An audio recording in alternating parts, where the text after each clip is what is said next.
নমস্কার, টিডি exam Challenger YouTube চ্যানেলে তোমাদের সকলকে স্বাগত জানাই। আজকের ক্লাসে ভারতীয় সংবিধানের ওপর গুরুত্বপূর্ণ 30টি প্রশ্নোত্তর পর্ব তোমাদের সাথে আলোচনা করব। আজকের নিয়ে প্রথম প্রশ্ন, ভারত শাসন করার জন্য ব্রিটিশ পার্লামেন্টে প্রথম আইন প্রণয়ন করা হয় কত সালে? ভারত শাসন করার জন্য ব্রিটিশ পার্লামেন্টে প্রথম আইন প্রণয়ন করা হয়েছিল কত সালে? এই প্রশ্নের সঠিক অ্যান্সার অপশান সি, 1858 সালে এটি প্রণয়ন করা হয়েছিল। পরবর্তী প্রশ্ন, প্রথম জনপ্রতিনিধিমূলক আইনের অনুপ্রবেশ কবে হয়েছিল? প্রথম জনপ্রতিনিধিমূলক আইনের অনুপ্রবেশ কবে হয়েছিল? সঠিক অ্যান্সার 1861 সালে, অপশান সি সঠিক অ্যান্সার। পরবর্তী প্রশ্ন, ভারতীয় পরিষদ আইন কবে প্রথম প্রবর্তিত হয়? ভারতীয় পরিষদ আইন কবে প্রথম প্রবর্তিত হয়েছিল? সঠিক অ্যান্সার 1861 সালে এটি প্রথম প্রবর্তিত হয়েছিল। পরবর্তী প্রশ্ন, ভারতের শাসন ব্যবস্থার প্রতিনিধিত্ব ও লৌকিক ভাব আনার প্রথম প্রচেষ্টা কোন সংস্কারে দেখা যায়?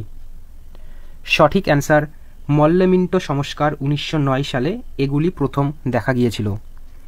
পরবর্তী প্রশ্ন, কোন আইনে প্রথম মুসলমান সমাজের জন্য পৃথক প্রতিনিধিত্বের ব্যবস্থা করা হয়েছে?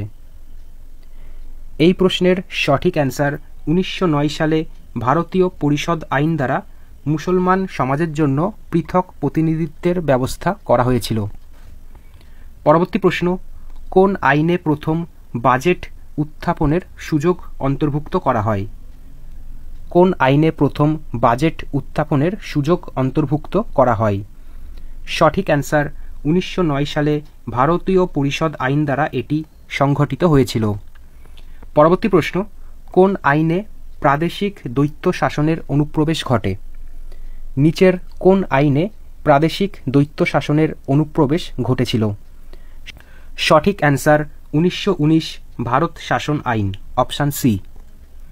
পরবর্তী প্রশ্ন, সাইমন কমিশন কবে নিযুক্ত করা হয়? সাইমন কমিশন কবে নিযুক্ত করা হয়? সঠিক অ্যান্সার 1927 সালে সাইমন কমিশন নিযুক্ত হয়েছিল। পরবর্তী প্রশ্ন, সাইমন কমিশনের রিপোর্ট কবে পেশ করা হয়? সাইমন কমিশনের রিপোর্ট পেশ করা হয় 1930 সালে। পরবর্তী প্রশ্ন, সাইমন কমিশনের রিপোর্টের আলোচনায় যে বৈঠক হয়েছিল সেটির নাম কি?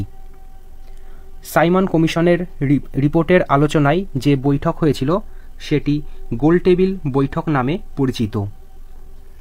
পরবর্তী প্রশ্ন, প্রথম গোলটেবিল বৈঠক কবে হয়েছিল? প্রথম গোলটেবিল বৈঠক কবে হয়েছিল? এই প্রশ্নের সঠিক অ্যান্সার 1930 সালে প্রথম গোলটেবিল বৈঠক হয়েছিল। পরবর্তী প্রশ্ন, দ্বিতীয় গোলটেবিল বৈঠক কবে হয়েছিল? দ্বিতীয় গোলটেবিল বৈঠক সংঘটিত হয়েছিল 1931 সালে। পরবর্তী প্রশ্ন, কোন আইনে প্রথম যুক্তরাষ্ট্র গঠনের কথা বলা হয়? কোন আইনে প্রথম যুক্তরাষ্ট্র গঠনের কথা বলা হয়েছিল? সঠিক অ্যান্সার 1935 সালে ভারত শাসন আইনে এটি প্রথম বলা হয়েছিল।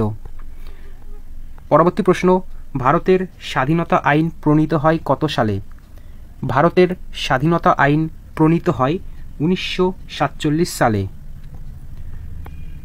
পরবর্তী প্রশ্ন, কখন ভারতের শাসনভার ইস্ট ইন্ডিয়া কোম্পানির থেকে ব্রিটিশ সরকার গ্রহণ করেছিল?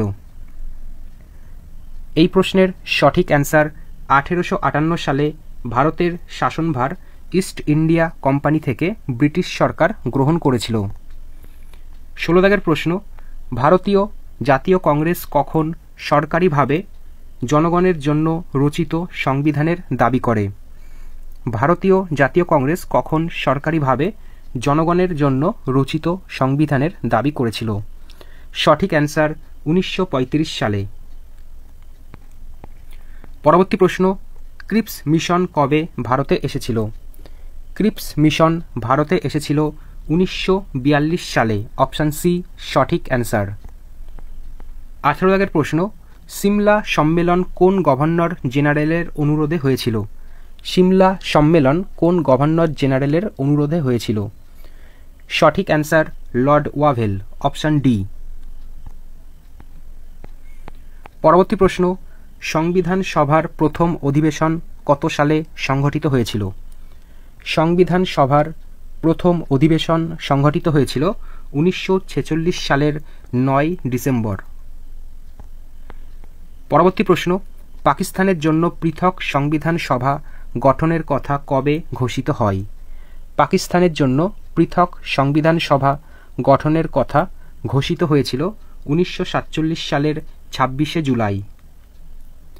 21 দাগের প্রশ্ন, সংবিধান সভার প্রথম অধিবেশনের সভাপতিত্ব কে করেছেন? সংবিধান সভার প্রথম অধিবেশনের সভাপতিত্ব সচ্চিদানন্দ সিনহা করেছেন, অপশান সি এই প্রশ্নের সঠিক অ্যান্সার। পরবর্তী প্রশ্ন, ভারতীয় সংবিধানের স্থপতি বলতে কাকে বোঝায়? ভারতীয় সংবিধানের স্থপতি বলতে বলা হয় ডক্টর বি.আর. আম্বেদকরকে। পরবর্তী প্রশ্ন, সংবিধান সভার গৃহীত সংবিধানে কে সভাপতি হিসাবে স্বাক্ষর করেছেন?